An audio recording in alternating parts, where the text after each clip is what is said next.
안녕하세요. 저는 2살 아들 하나 둔 32살 주부입니다. 지금은 남편과 아들과 함께 셋이서 행복하게 살고 있지만 얼마 전까지만 해도 시어머니와 함께 지냈었네요. 저도 그동안 정말 많이 참았고 제 남편의 어머니이기 때문에 그래도 이해하고 잘 해보려고 노력했지만 저도 사람이잖아요. 밟으면 꿈틀거리는 건 당연하죠. 결국 지금은 따로 살고 있는데요.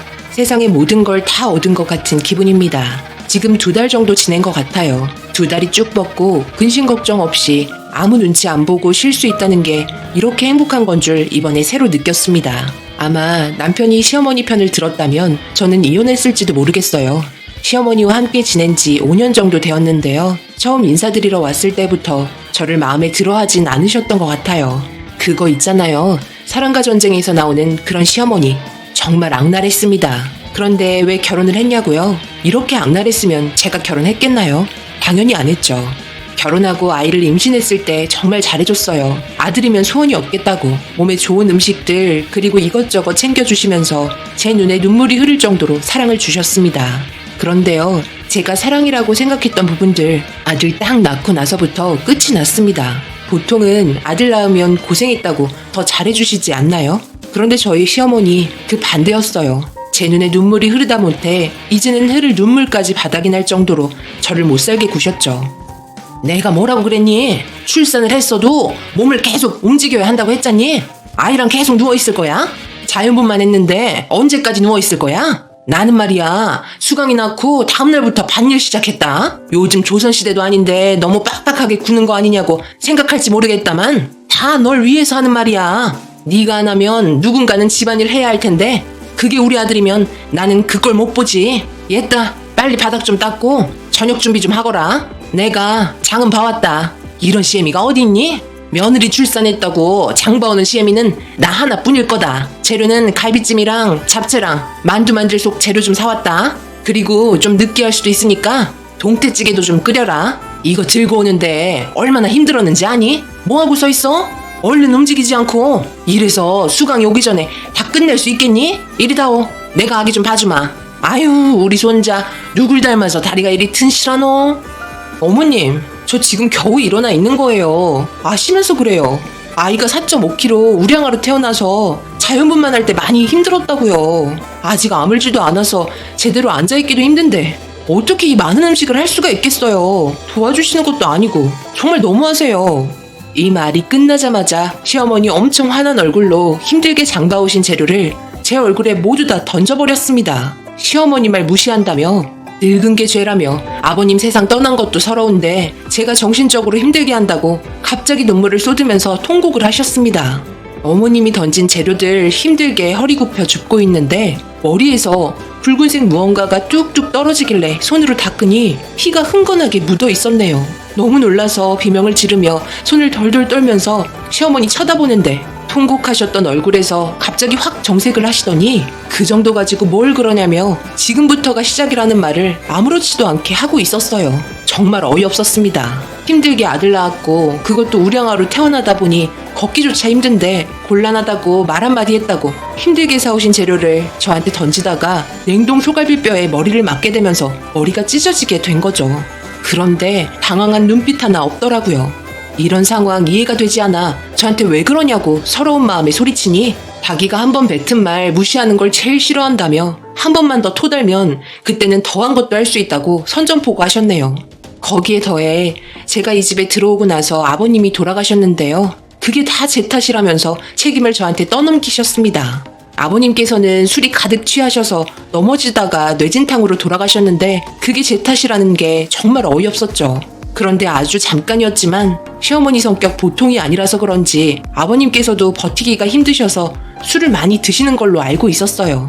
괜히 화풀이 할 곳 없으니까 저에게 하는 거 알고 있었죠. 온 집안이 만신창이가 되고 아이는 울고 있는데 어머님 아기 봐준다고 하시고선 거실에 앉아서 TV 보고 계셨네요. 그러던 도중 남편이 집에 들어왔습니다. 현관에 들어오자마자 경악을 했죠. 그런데 왔니? 오늘은 좀 늦었네. 저녁 준비가 안 돼서 미안하다. 내가 글쎄 저녁 준비하려고 했는데 새아가가 몸도 안 좋으면서 자기가 하겠다고 하다가 제대로 서 있지도 못하는데 결국 미끄러져서 싱크대에 머리를 부딪히고 말았다. 그래서 지금 치우고 있었어. 오늘 저녁은 시켜 먹는 걸로 해야 할 것 같네. 괜찮지? 아들 고생 많았다. 일단 씻고 나오렴.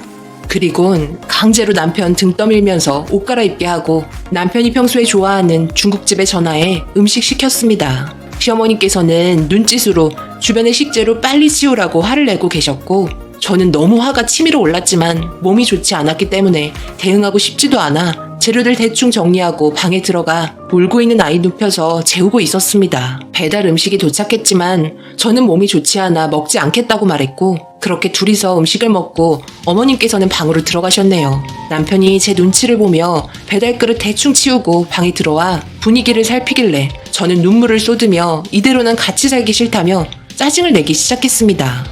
아버님 돌아가시고 나서 혼자 외롭게 지내시는 거 나도 보기 힘들어 같이 지냈는데 이게 뭐야? 지금 내 머리 왜 이런 줄 알아?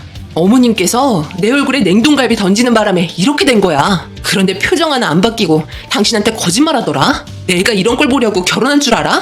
처음에는 잘해주시다가 아이 출산하자마자 이렇게 막대하는 경우가 어디 있어. 정말 너무하신 거 아니야? 내가 고아라서 무시하는 거야 뭐야. 어디 갈 데도 없으니까 막대해도 된다고 생각하시나 봐. 나도 가진 거 없이 자라왔기 때문에 잃을 것도 없는 사람이야. 눈 돌아버리면 어떻게 할지 모른다고. 산전수전 다 겪은 나한테 이렇게 막대하셨다가 큰 코 다칠지도 몰라. 그러니 당신이 잘 좀 말해. 사람이 참는 것도 한계가 있는 거라고. 내가 지금 몸도 안 좋고 아이도 봐야 하니까 아무것도 못하고 있는데 몸만 다 나아봐. 절대 가만두지 않을 거야. 알겠어? 왜 대답이 없어? 말 좀 해봐. 당신이 이렇게 만든 거잖아.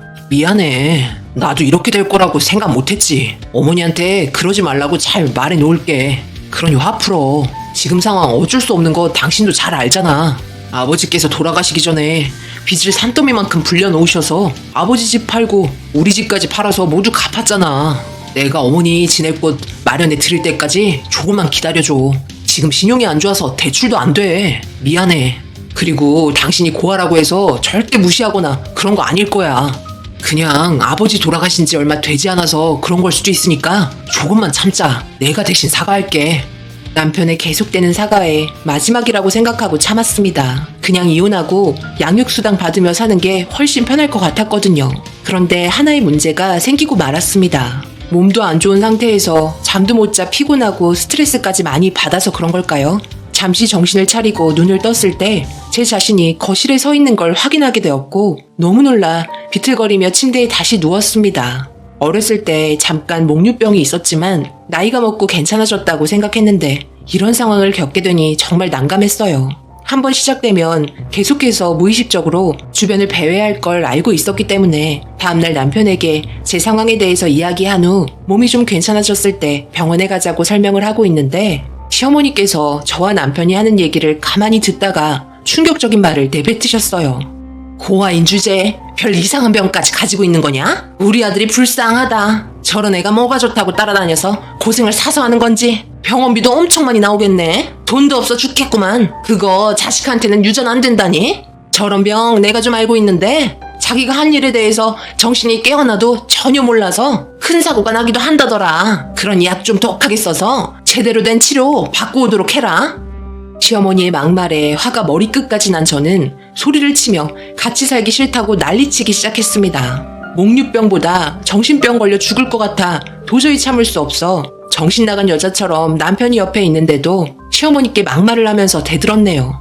결국 상황이 너무 안 좋아지자 남편은 회사도 늦게 출근하게 되었고 저희가 진정할 때까지 옆에서 큰 사고 안 나도록 중재하고 있었어요. 그러던 도중 싸우는 소리 때문에 잘 자고 있던 아기가 깨면서 상황은 종료가 되었습니다. 갑작스러운 돌발 행동으로 인해 시어머니는 이런 저의 성격을 몰랐는지 당황스러워하셨고 한동안 서로 묵묵히 말도 안 하고 조용하게 지내고 있었어요. 그러는 동안 제 몸도 꽤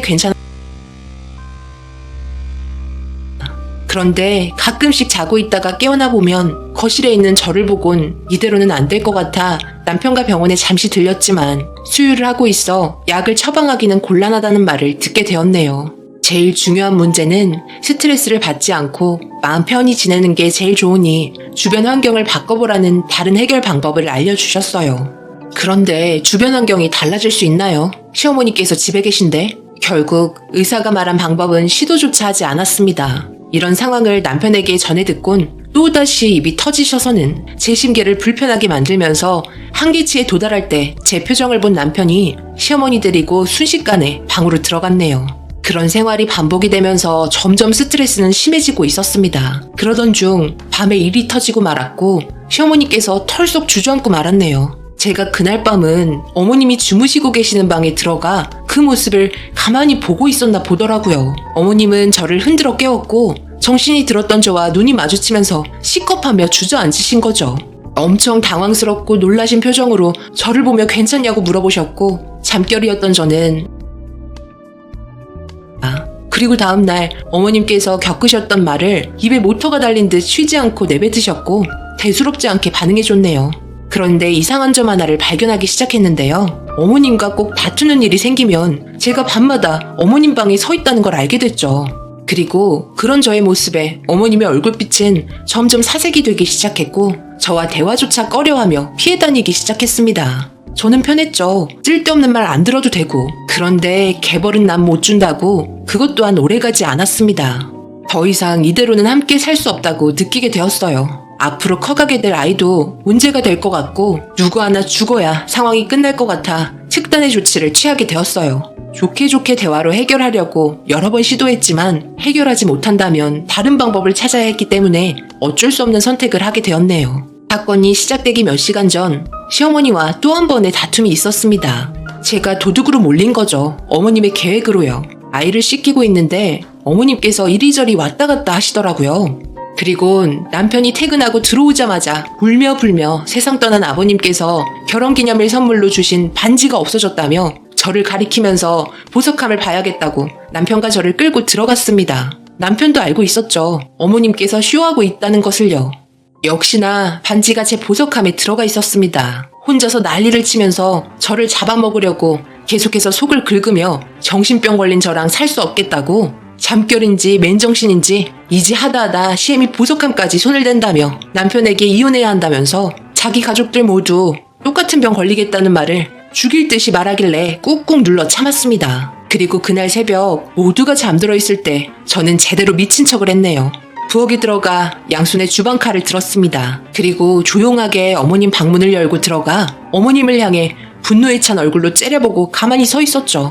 새벽에 한 번은 꼭 깨셔서 물 한잔 하시는 걸 알기 때문에 시간 맞춰 들어갔고 어김없이 일어나셨습니다. 눈을 비비며 저를 본 어머님께서 제가 가만히 서 있는 모습을 보곤 또 정신병 도졌다며 잠결에 막말을 하시면서 삿대질을 하시자 양손에 들고 있던 주방칼을 앞으로 쑥 내밀었네요. 순간적으로 동공이 커지면서 뒷걸음질 치다가 뒤로 넘어졌고 비명을 지르기 시작했습니다. 남편은 놀라서 어머님 방으로 들어와 불을 켰고 양손에 들고 있는 칼을 보곤 화들짝 놀라 재빠르게 제 손에 있던 걸 거두더니 저에게 정신 차리라고 소리치길래 정신이 들은 척 연기를 하면서 조용하게 제 방으로 들어갔습니다. 그리고 다음날 저에게 어제 있었던 일에 대해서 어머님은 열변을 토하며 쉬지 않고 제 상태가 심각하니 당장 정신병원에 넣어야 한다며 난리를 치고 있었네요. 저는 당연히 기억이 안 난다고 했죠. 이런 상황에 남편도 짜증이 났는지 어머님께 화를 내면서 저에게 스트레스 주지 말라며 이러다 진짜 칼이 찔릴지도 모르겠다고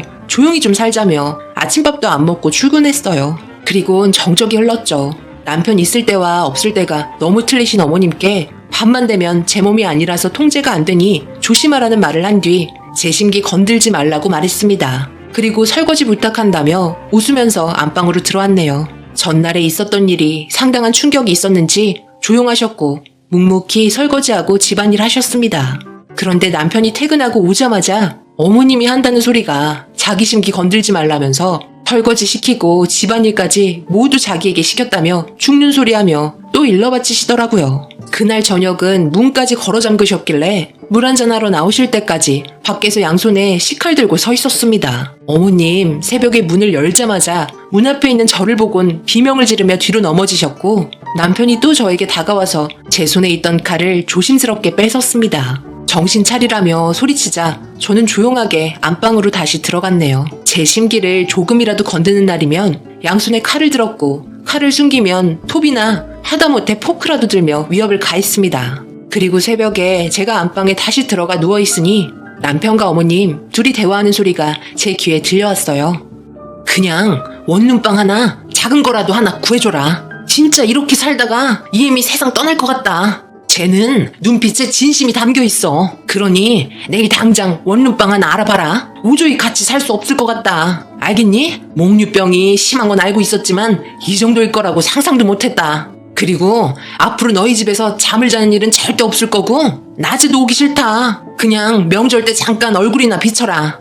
그러니 마음 좀 곱게 쓰셨어야죠. 어머니께서 저렇게 만든 거 아시죠? 얼마나 속에서 분노가 끓고 있었으면 자면서 저렇게까지 하겠어요. 내일 당장 원룸방 하나 알아볼 테니까 일단 생활하기 불편하시더라도 지내고 계세요. 그런데 제가 좀 알아봤는데요. 몽유병이라는 게 밖으로 나가기도 하더라고요. 어머니께서 아내에게 사과 한마디 안 하시고 가신다면 아마 어머니 집에까지 칼 들고 쫓아갈 수도 있어요. 사과하기 싫으셔도 눈 딱 감고 한번 하고 가시는 게 좋으실 거예요. 바람 일 아무도 모르는 거예요. 아셨죠? 둘의 대화에 모든 게 끝이 난 걸 알게 된 저는 두 발 뻗고 그날 아주 편히 잠들었네요. 그리고 다음날 어머님 똥 씹은 표정으로 진심이 느껴지지는 않았지만 저에게 그동안 미안했다며 제발 집에까지 찾아오지 말라고 애원하셨습니다. 조용히 지내시겠다네요. 그렇게 지금 2달의 시간이 흘렀습니다. 지금은 스트레스도 전혀 받지 않고 잘 지내고 있어서 밤에 움직이거나 하지는 않아요. 제 고질병이었던 몽유병이 이렇게 쓰이게 될 거라곤 정말 생각도 못했는데 그래도 잘 해결된 것 같아 다행이네요. 서로가 스트레스 안 받고 살 수 있는 게 어디인가요?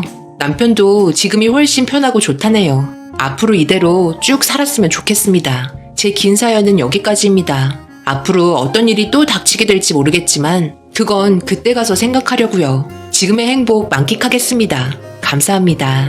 오늘의 사연은 여기까지입니다. 댓글로 여러분들의 생각과 조언을 남겨주세요. 구독, 좋아요, 알림도 꼭 부탁드립니다. 저는 다음 영상으로 찾아뵙겠습니다. 감사합니다.